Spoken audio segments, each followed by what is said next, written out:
Hi, today a new challenge.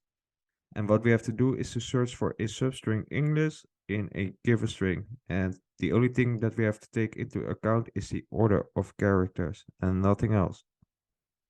Here we are. What I like to do is to import the regex library, which is called RE. And what I want to do is to use a built-in module of the library called search.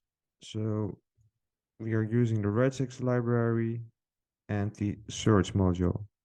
And the search module takes two arguments. On the left side, the substring that we are looking for, English in our case. And on the right side, the object that we are scrutinizing. So that would be the given argument sentence.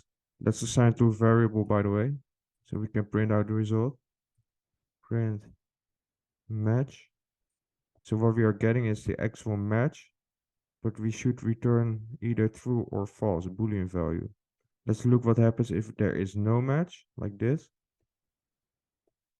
None. Okay. So what we can do is the following. If there is a match, we return true. And in all the other cases, we return false. There we go. And this one should return false.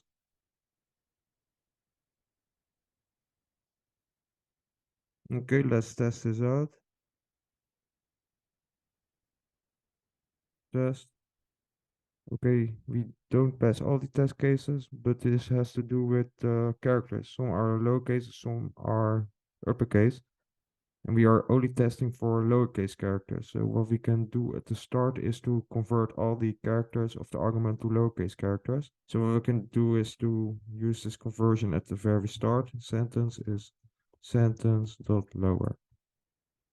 And this will take care of the conversion. Let's test it out. There we go, attempt. Okay, this is a beautiful demonstration of the regex module. However, this is a bit lame, but you can do this way simpler.